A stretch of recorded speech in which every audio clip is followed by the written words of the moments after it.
Posta, kuna kitu kingine kimetokea. Nini kimetokea kingine? Huyu mama ni mjamzito, mimba yake ni ya miezi 7. Ndio. Amekwenda hospitali leo hii akaambiwa mtoto wake amekufa. Walimwambia amekufa? Ndio, na madaktari ndio mtu wamempima. Ndio, na ndugu zake sasa hivi wako hospitali. Yeye ametoroka akamwambia anaenda uani, akaja hapa madhabahuni.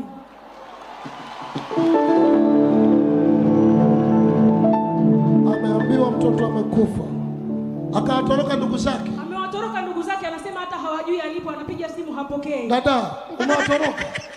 Kitu gani kinakufanya watoroke hivi hapa? Kwa sababu nimeambiwa nitolee mtoto wangu kashafariki. Waitaka wamtoe. Sasa nini kimetokea sasa hizi? Nasema mimi siwezi nikakubali mpaka niende ikawe ndo nikatoroka. Mtume mara tu baada ya maombi, mtoto anacheza kwa kasi. Hata nikishika hapa sasa. Hata ukishika. Ndiye anacheza mtume. Pigia Yesu makofi. Na ukimshika, mshika vizuri mtoto wako.